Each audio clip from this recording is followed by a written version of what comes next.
And we are here, folks. Welcome to PAX. We're here at the Gearbox booth. They have a ton of games to try out. A ton of computers for people to play.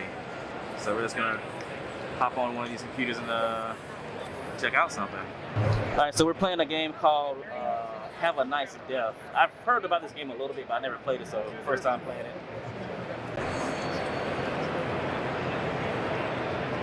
Ooh. So yeah, this game kind of reminds me of Ori and other games like that. I think there's like a little special type we can do. Oh, look at that. Noise. Oh, I see. Look at that. Ooh. Okay, great. So this is a game, I think it's called Rogue Spirits. Basically, you can possess the bodies of other people and use their powers to kind of help you fight. So I have this guy right now.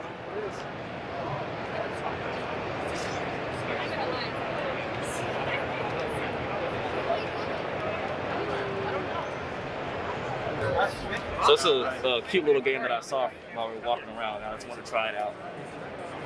You guys may like it. Yeah. Imagine you in that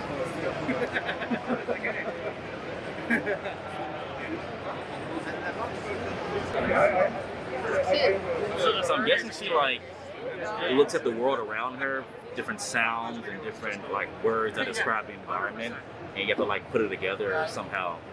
Oh, she can see the arrow. Oh, she can run too. Arrow run.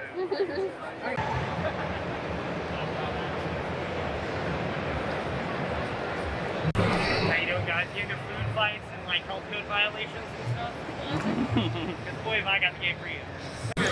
This is a huge spider. Lovely. I think it's for this game right here, though. This doesn't look scary or anything, but I think you are a spider. You gotta do something. Don't really know. But it looks cool. It's called Spider Hick. We're at the Humble booth, Humble Games. This is a game called Wild at Heart. It looks pretty cool. I think I've played this. I think we played this on stream, possibly. But this game actually looks pretty interesting. It's called Iron Oath. If you're a fan of like strategy games, it's turn-based, tactical game. I'm definitely a fan of those kind of games. Iron Oath. This is a game called Pathless Goods. Looks pretty cool. Looks like kind of like a farming simulator kind of game. But I don't know what kind of game is this. Oh, so it's a survival farming game that has a lot of emphasis on building as well.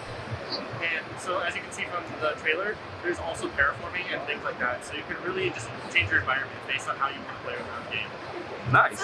Sounds like Animal Crossing a little bit. But more farming. Nice. Sounds good.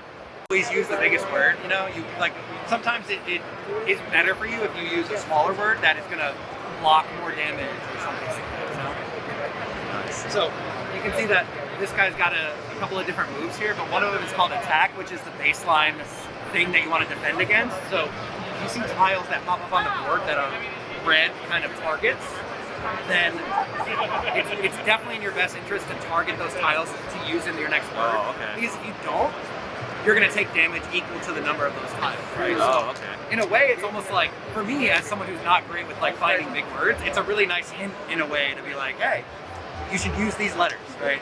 So there's all these little things in our lives that we like that take us away from the things we really want to be doing to be productive or to be fulfilled. So that's kind of what this game is exploring a little bit with its in a kind of cuter way. So as you go through the game, you progress. You kind of go through a day in her life. So in the morning, it's things like, oh man, I have to brush my teeth. So evil, caterpillar toothpaste character shows up, or shower bubbles show up. And then later in the game, it's kind of dealing with like her midday cravings for snacks, and then her kind of late night anxieties. So the green one, she'll take 1 damage every turn until she uses it. So she wants to try to get rid of that one. And then of course the red one, she'll also take damage. So it kind of explains some of the things that you have to do. And as you progress, it gets more difficult. So Eliza's made it to the first boss of the first map, and she's doing pretty okay. She has 15 health left, and the boss has about 30, 25. So she's probably gonna win. But it's very similar to Slay the Spire, that game, but instead of attacking with cards, you attack with words. So you go along the map, you choose different ways you want to go and whatnot. It's pretty cool. I think she likes it a lot. She said she will play it when it comes out. This is a game about the world's tiniest man, Tiny Kin. I guess that's his name. So the game looks pretty cool. It has some pretty interesting gameplay. Kind of reminds me of Pikmin, actually. The name is kind of similar too, Tinykin, Pikmin.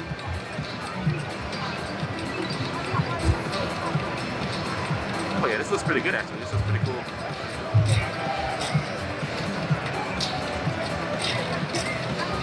Oh, you left this little, oh, they come with them. Yeah, it looks like you can throw the guys too, just like Pikmin. So this kind of reminds me of Pikmin. But it's not a bad thing, because Pikmin's pretty good. And it hasn't been a new game in a while. So yeah. Eliza's about to try the punch machine. You gotta bring it down. You gotta bring it down. Yeah. Press the button.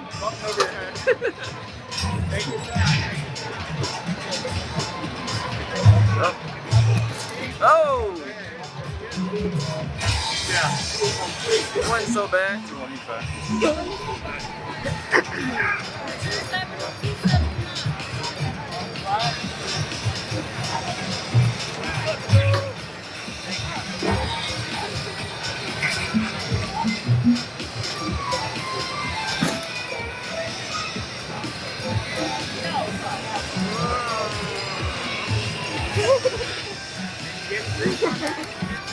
Say what now? Oh, can I? Gosh. What? Yes, can I get 600? Oh, okay.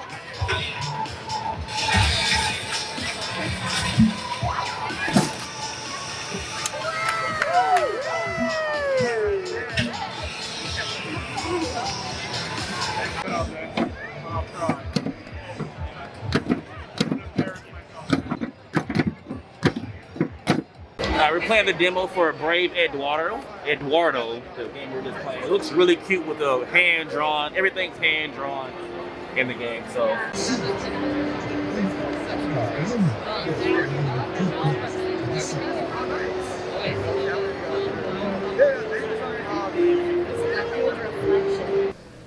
Gaming in a lot of ways is evolving, and in other ways is taking forever to catch up.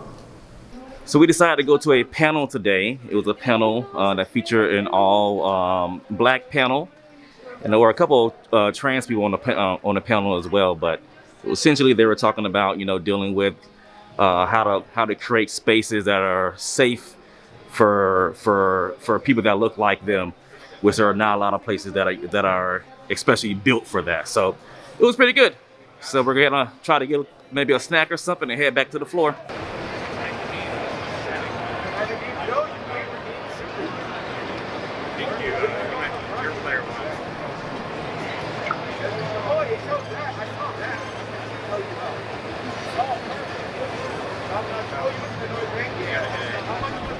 All right, so what are we looking at here? This is Potionomics. It is a narrative-driven deck-building shop simulator game coming out this fall. It's available to wishlist on Steam right now. You play as Sylvia, a penniless witch who's inherited this potion shop and needs to get it up and running again. Wow, the graphics look really cool. Thank you. Yeah, I work with a really talented team of artists. It's a small 8-person development team. I'm the writer, so all of the writing is mine. We have basically one person on 2D art, one person on 3D art, one person on animation. It's really our baby. We're really proud of it. It's taken a while to get it this far. Nice. When does it come out? It comes out this fall. Nice. So basically those cards allow you to do like different negotiations with the customers? Exactly, yeah. That's how we're representing the haggling elements of the cards. And as you befriend these other vendors who live in this fantasy town, like Quinn, you can hang out with Quinn in between your shifts and spend time with Quinn. Quinn will actually give you tips on how to be a more effective negotiator. Quinn will say, hey, you need to be more aggressive. So that's how you unlock new cards for this deck, and you can kind of customize your style, how you're going to haggle based on which vendors, which NPCs you're spending time with. Okay. And you can also flirt with them and date them if you want as well. That sounds cool. Nice. Well, awesome. Yeah, it looks pretty good. Thank you. This is Iconi Island in Earth Block Adventure. It says it looks pretty cool. Looks like it might be multiplayer as well. Looks like there's different play styles from farming, you're going out adventuring as well, gathering, crafting. I wonder when this comes out. See if we can talk to somebody.